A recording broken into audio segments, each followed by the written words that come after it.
In the silence of her empty dining room, the sharp crash of a fallen fork shattered the air. On the glowing phone screen, Evelyn's knuckles whitened as she gripped it tighter and tighter. Then came the words, cold, cutting. She's just a burden now. Not from a stranger, but from her own daughter, whispering plans to steal her house. If it were you, hearing betrayal from the very person you lived your whole life for, what would you do? Ashley's voice was colder than Evelyn had ever heard. She's nothing but a burden now, Brian. If we push the papers before her birthday, the house will already be ours. Consider it a final gift. Brian's chuckle slithered into Evelyn's ear like poison. A perfect birthday present. Get rid of her. Secure the property. Easy. The fork slipped from Evelyn's trembling hand and crashed against the floor, ringing through the hollow dining room like a cruel verdict. Her chest tightened. The daughter she had sacrificed everything for was plotting to erase her. Her whisper broke into the silence. Ashley, my own child. Plotting this? Memories stabbed through her, long nights sewing to pay tuition, selling her grandmother's necklace for college books, enduring every hardship so Ashley could stand tall. And now, the repayment for decades of love was to be called a burden. But Evelyn steadied herself. Her lips trembled, yet her eyes burned with something new. You left me proof, Ashley. Proof I never asked for, but perhaps I needed. Before diving deeper into this storm of betrayal and hidden strength, let me pause for a moment. Before we go deeper into today's dramatic story, remember to subscribe to Silent Tear Stories and ring the notification bell. Here you will always find tales of sacrifice, betrayal, and those breathtaking reversals that restore justice. Where are you watching from today? Leave a comment below. Who knows? The next story might remind you of your own experience. 2 months earlier, Evelyn had already felt the chill. During a Sunday dinner, Ashley slid the utility bills away with a smirk. Mom, don't bother. You can't keep track anymore. Let Brian and me handle it. Brian sipped his wine, smiling slyly. Safer this way. Wouldn't want you making forgetful mistakes. That mocking laughter had cut her like glass. Back then, it was only suspicion. Now, with Ashley's own voice recorded, the betrayal was undeniable. That night, as the phone lay glowing on her nightstand, Evelyn whispered into the dark, if you've ever been called useless by your own blood, you're not alone. I feel that wound, too. Her tears came, but so did clarity. Her late husband's words echoed back. Respect isn't given by blood, Evelyn. It's earned through love. And in that moment, Evelyn knew. She was not powerless. She had the proof, and she would fight not with rage, but with justice. If you were Evelyn, what would you do at this moment? Would you confront Ashley directly or quietly gather more evidence first? Share your thoughts in the comments. David Carter listened without interruption, steepling his fingers beneath his chin as Ashley's voice leaked from Evelyn's phone. Cold, practical, dripping with entitlement. When it ended, he exhaled slowly. Evelyn, he said, choosing each word with care. What you've brought me is serious, but it won't be enough on its own. People like your daughter and son-in-law, they'll deny, twist, confuse. We need a pattern. We need documents. We need their own hands to betray them. Evelyn nodded. I can do that. Her voice surprised her with its steadiness. We'll start simple, David continued. Confirm the title on your house. Request full bank statements for the past year. Keep your phone close. If they text, if they call, if they whisper in rooms they think you can't hear, document. Record with consent where legal, take notes otherwise. Do not confront them yet.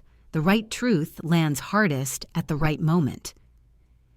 Evelyn left his office with a folder of instructions and a quiet inferno building in her chest. She wasn't just a mother anymore. She was a witness, and the story she was gathering would not be easily erased. Back home, the air felt altered. The hallway of family photos now seemed curated to exclude her. Ashley had moved the portrait of Evelyn and her late husband from the front hall to a dim corner by the laundry room. The main wall was all Ashley and Brian: engagement, wedding, honeymoon, smiles glossy, captions in gold. Evelyn's memories had been shuffled aside like out-of-season clothes. Her keys didn't work on the upstairs office anymore. A thin chill slid down her back. In the kitchen, even the pantry had a new latch. She tried to laugh, soft, incredulous, but the sound snagged in her throat. At dusk, Ashley breezed in with a paper bag and citrus perfume, Brian behind her with wine. "Mom." "I grabbed you the low-sodium soup you like," Ashley sang, eyes flitting toward the moved photographs. "Looks better this way, don't you think? Less old." Brian set the wine down. Grin slanted. "We're modernizing the house, Evelyn. Future-proofing." For whom? Evelyn thought, but she only said, "How thoughtful." At dinner, conversation bounced like a tennis ball she was never meant to catch. They discussed a very reasonable care facility across town as if it were a spa. Ashley used cheerful phrases: transition period, gentle supervision, as if locking a mother away could be gentle. When Evelyn asked for the utility bills, out of habit, Ashley laughed lightly. "Mom, don't worry. I put everything on autopay from the joint account. Less stress for you." Joint account. When did we... You signed weeks ago, remember? Ashley tilted her head, pitying. "You're forgetting things a lot lately." Brian swirled his wine. "It's for your own good. Wouldn't want a senior moment messing up the mortgage." There it was, the cruelty in satin wrapping. Evelyn swallowed the hurt and reached for patience.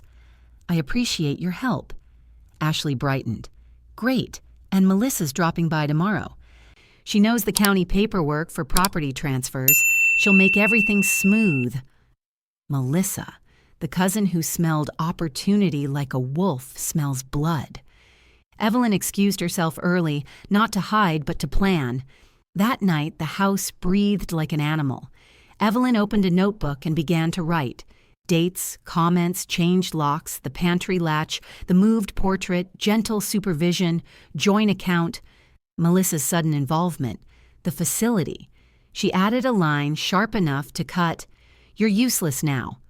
She circled it twice. Her phone vibrated. "Ashley, don't forget, Mom, doctor's appointment Friday. It's important for documentation." Documentation for what? Guardianship? A report to label her incompetent? Evelyn replied, "I'll be ready," then forwarded the text to David. "This," he answered within minutes. "Please attend. Be composed. If anything feels off, names, credentials, forms, text me."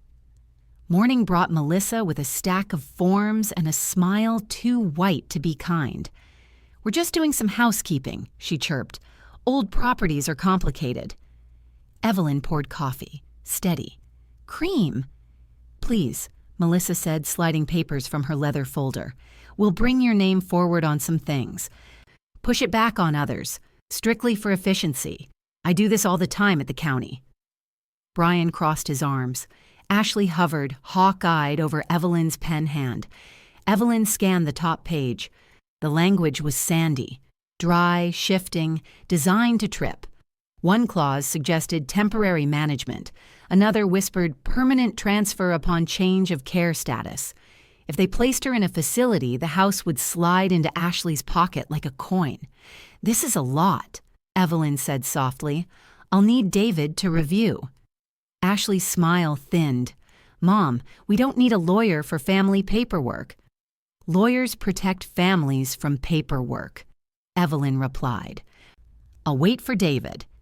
A muscle ticked in Brian's cheek. "You're making this harder than it needs to be."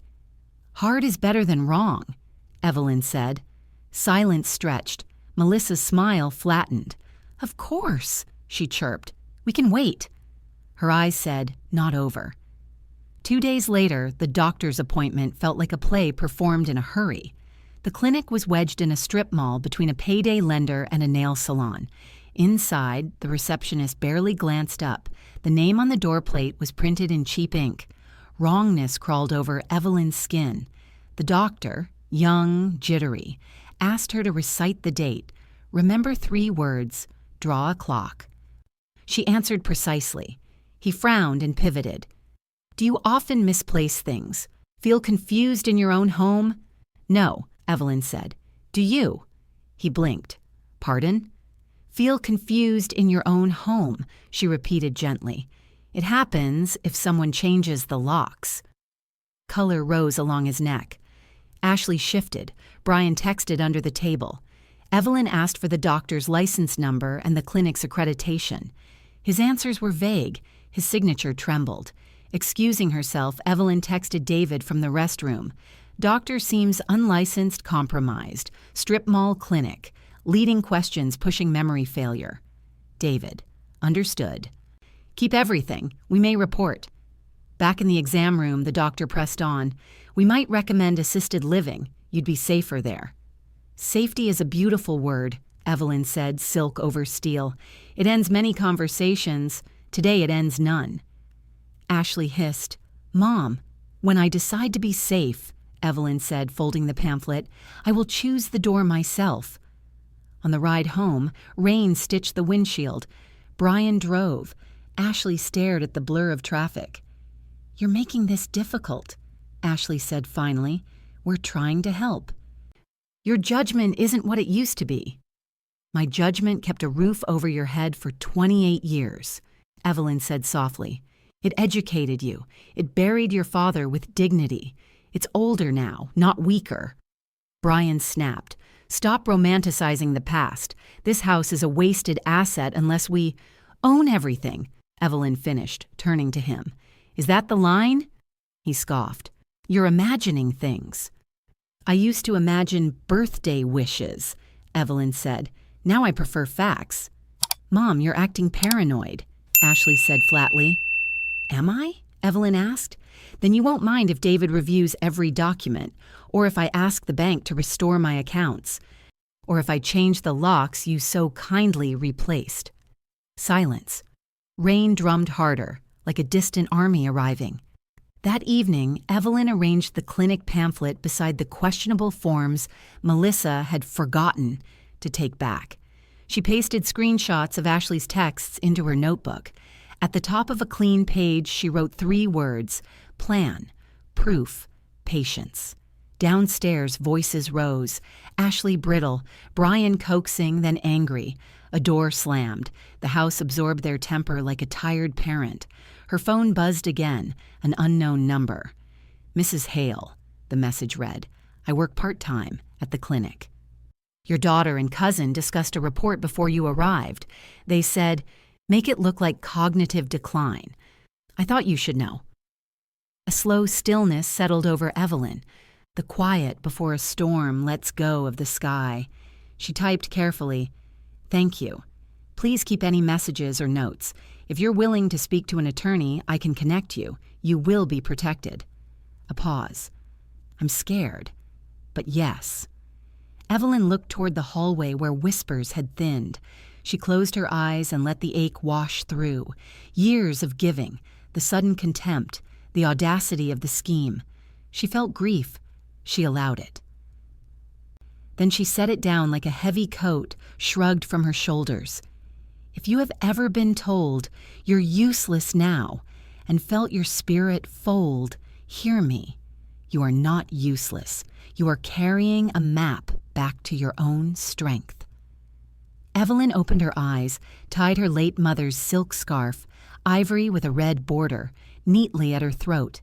In the glass, she looked like a woman who knew where the exits were and where the entrances would be when it was time to return. Upstairs, the office door yielded to a spare key David had once advised her to make. Inside, amid modernization, she found a folder labeled Home Plan Q4, blueprints, estimates, a timeline that ended on her birthday with one neat bullet, transfer complete. She photographed every page without trembling. Downstairs, another vibration, an email from the bank. Password changed at 8:42 p.m. Thank you, she whispered to the room. That will look terrible in court. She tucked the scarf's end under her collar and closed the office door softly. The house went quiet. Even the rain paused to listen. Somewhere between hallway and stairs, Evelyn understood the moment had arrived. She had gathered the pattern. She needed one more thread, one to tie Ashley's choices to Melissa's signatures to Brian's voice, the tug that turns a tapestry inside out. She took a long breath and opened a new contact, the clinic worker. "Tomorrow," she said to the air, "we start stitching. If you were in Evelyn's place, would you confront Ashley tonight, or wait for the perfect day to bring everything to light? Tell me below. And have you ever seen a home slowly forget the person who built it?" The morning light spread across the hardwood floors of Evelyn's home, tender and merciless all at once. She stood at the window, her scarf still tied neatly at her throat, watching sparrows quarrel over crumbs left on the porch. They reminded her of Ashley and Brian, fluttering, greedy, chirping over what was never theirs. But Evelyn's mind was not on birds, it was on timing. The storm she had been gathering needed the right hour to break. Her phone buzzed, a message from David. "Meet me at noon, bring all materials," quietly. Evelyn closed the curtains and began assembling her arsenal. Screenshots of texts, copies of forged-looking documents, photographs of the home plan Q4, and the message from the clinic worker. She stacked them in a manila folder and slipped it into her handbag. Her reflection in the hallway mirror paused her steps, silver hair pulled back, eyes alert, scarf tied with dignity.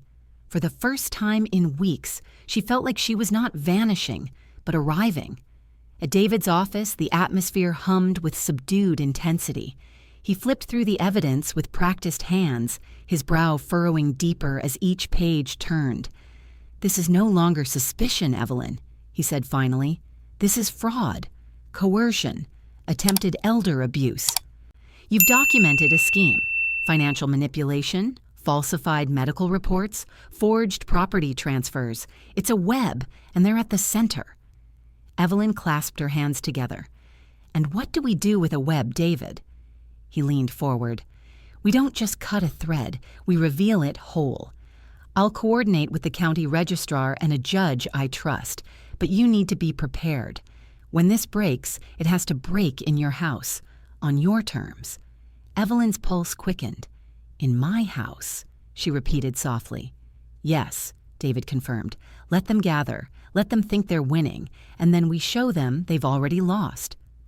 The next evening, Ashley and Brian hosted what they called a family dinner.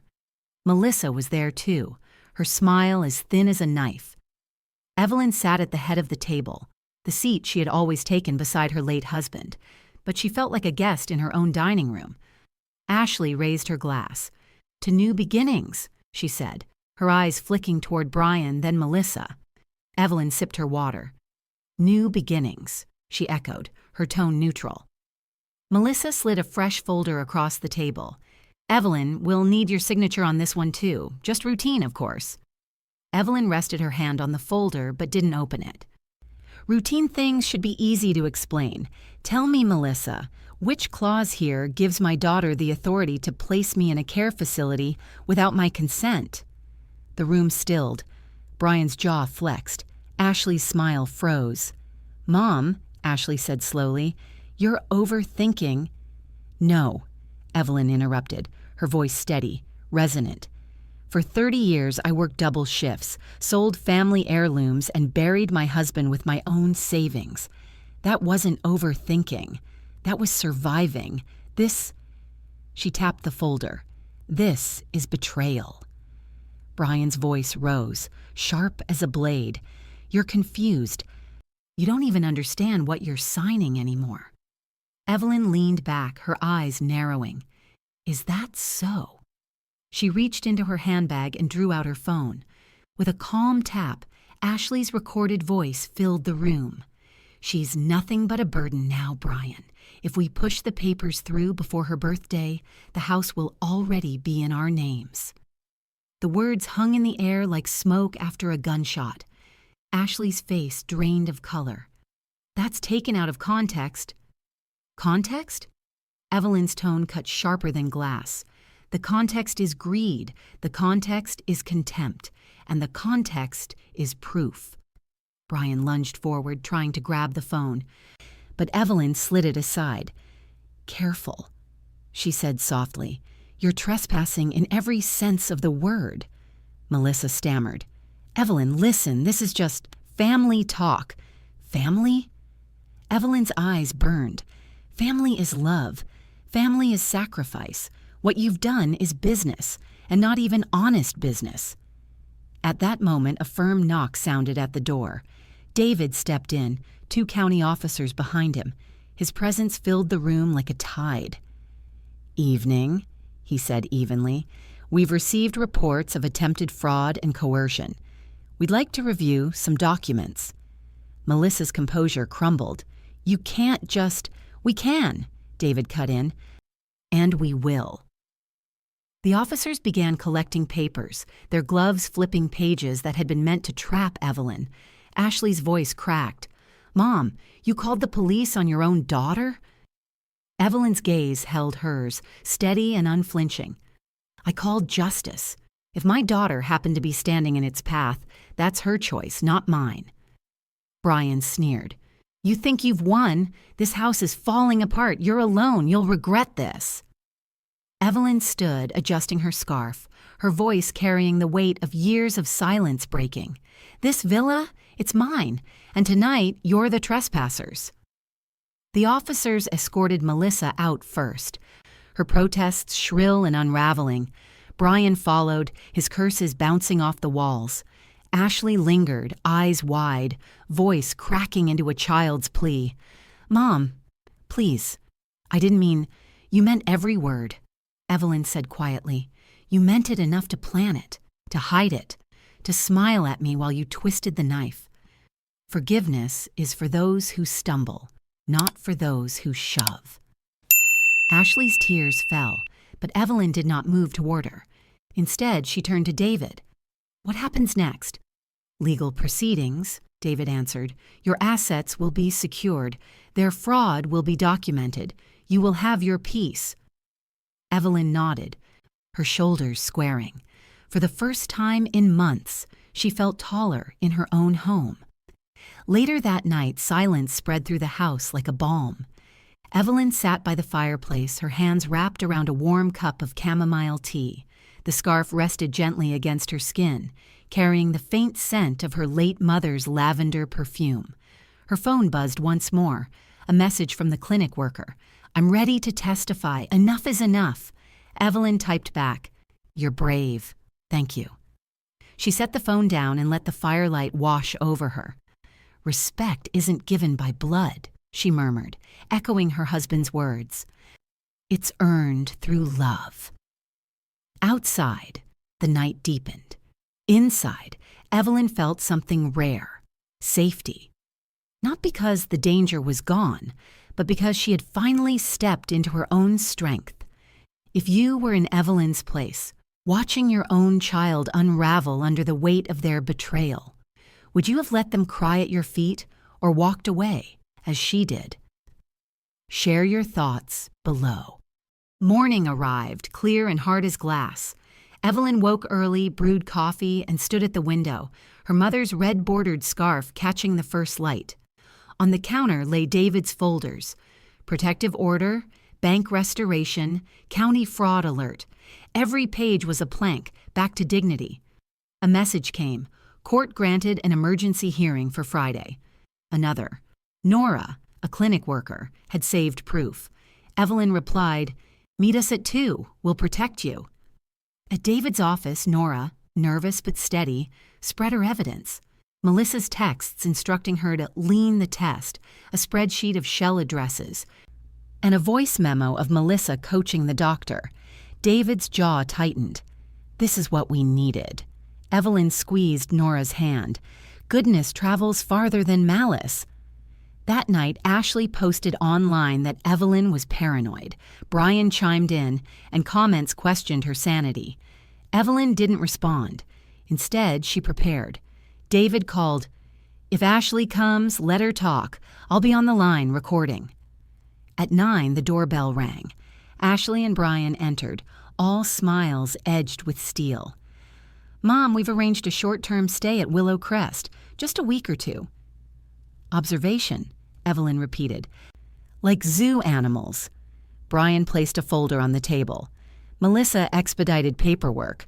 Evelyn answered calmly. "The county flagged everything this morning. Nothing's being expedited." Ashley's tone sharpened.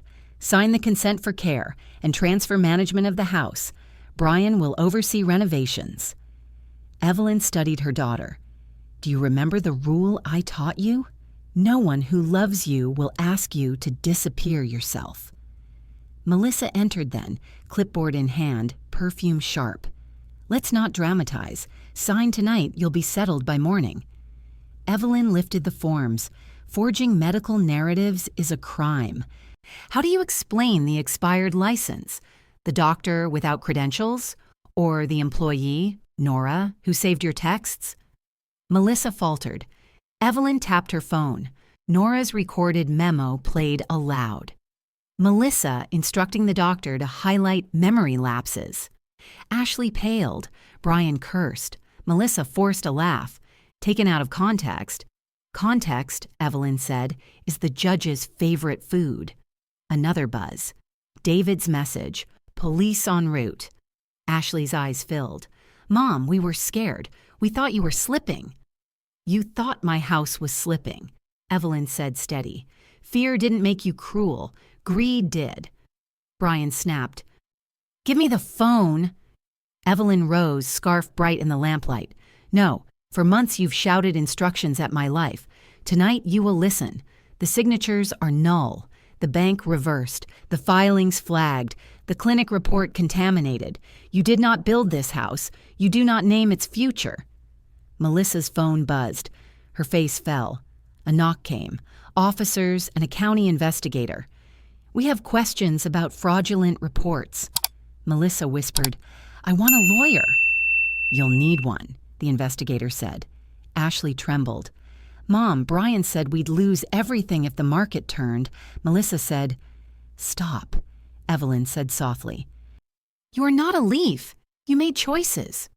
Brian scoffed. "All this for a creaky house?" Evelyn looked around the room full of memory.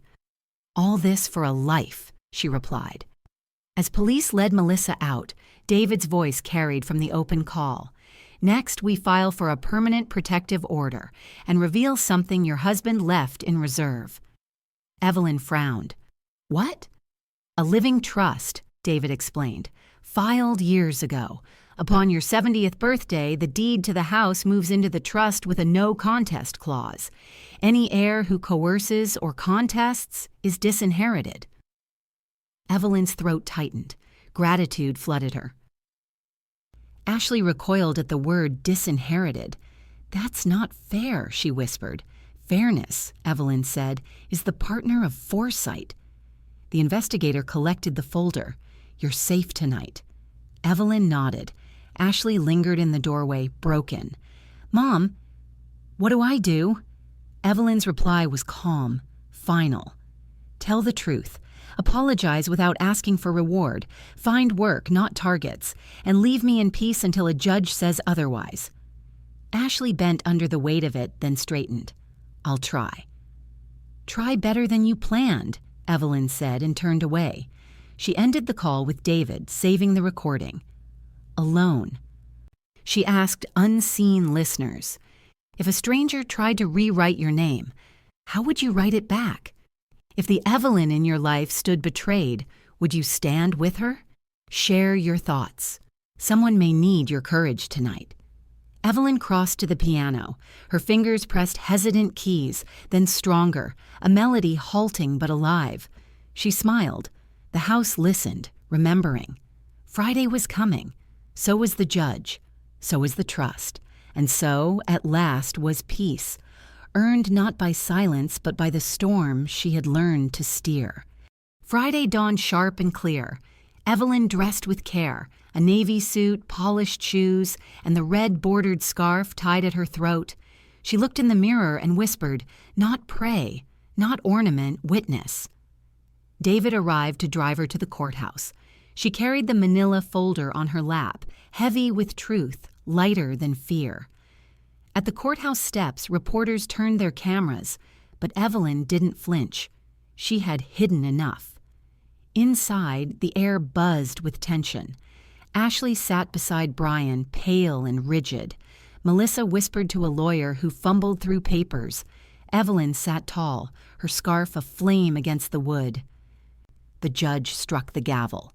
We are here to review allegations of fraudulent property transfer, coercion, and falsified medical documentation concerning Mrs. Evelyn Hale. David rose. Your Honor, we present a pattern of manipulation meant to strip my client of her home, her savings, and her dignity. He laid out the evidence. Ashley's recorded call, Melissa's texts, Nora's testimony, forged papers, the sham clinic. Nora's voice trembled but steadied. Melissa told me to highlight memory lapses. She said, "Make it look like she's slipping. We need her in a facility." I saved the texts because I couldn't believe it. Melissa's lawyer objected. The judge waved him silent. Brian shifted, jaw clenched. Ashley's eyes glistened. David closed firmly. This is not a story of forgetfulness, but of foresight. Mrs. Hale is here because she refused to vanish. Then the judge invited Evelyn to speak. The room stilled. I never thought I'd stand against my own daughter, she began, voice low but steady. For years, I believed sacrifice would secure love. I sold heirlooms, skipped meals, buried my husband with dignity, and gave my child every chance. And still, I was called a burden. She looked at Ashley. I carried you through storms and nights too long for one woman. But when you measured my worth in property and accounts, you stopped being my child and became my accuser. Respect isn't given by blood. It is earned through love. And love doesn't sign papers in secret. Ashley sobbed, but Evelyn did not soften. The judge's gavel cut through murmurs. The verdict came swift. All fraudulent documents are void. Authority over accounts returns to Mrs. Hale. Protective order granted. Any future coercion will bring charges. The living trust established by Mr. Hale is recognized. Any contest will result in disinheritance. Melissa gasped. Brian cursed. Ashley collapsed in tears. Evelyn closed her eyes. Not in triumph, but in release. Outside, reporters swarmed. Evelyn raised a hand. This is not just my story. It is the story of every elder treated as disposable after giving their best years. Dignity does not expire. If anyone listening has been silenced, know this, you are not alone. David guided her away. You were magnificent. Evelyn smiled faintly. No, I was simply awake. That evening, Evelyn sat in her garden. Ashley appeared at the gate, eyes swollen, an envelope in hand. Mom, she whispered, I wrote you a letter. Evelyn took it but didn't open it. Ashley, forgiving helps me breathe, but forgetting would choke me again. You'll live with what you did, and I'll live with what I've reclaimed. Ashley nodded, tears falling, and left. Later, Evelyn locked the letter in a drawer, not from cruelty, but from boundary. Weeks later, Evelyn chose to sell part of her assets, not to punish, but to decide her own path. She donated to elder protection funds and spoke on a local podcast about financial abuse in families. Her steady voice reached strangers who wept to hear what they couldn't say. She ended with the words that had carried her. Respect isn't given by blood. It's earned through love and kindness. Back home, Evelyn sat at the piano. Her fingers stumbled, then found rhythm, coaxing a melody from the old keys. For the first time, she played not for proof or memory, but for herself. The scarf at her throat glowed under the lamp. She thought of her husband, of sacrifices that had bent but not broken her, of storms weathered and the clear sky that followed. Her reflection in the darkened glass looked back, scarred but standing, quiet but unshaken. She whispered into the silence, I am still here, and I am enough. If you've ever been dismissed, betrayed, or called useless, remember Evelyn's story. Your worth is not measured by those who exploit you, but by the love you hold for yourself and the boundaries you dare to set. Now let me ask you, if you were Evelyn, would you have let Ashley back into your life after the trial? Or would you have closed that chapter forever? Share your thoughts below, and don't forget, at Silent Tear Stories, every tale is a reminder that no one suffers alone. Together, we honor sacrifice, we challenge betrayal, and we celebrate the strength to rise again. Subscribe, leave a comment, and let your voice join ours. Because justice is not just a verdict, it is an echo. And tonight, it echoes through Evelyn's house, her heart, and perhaps through yours too.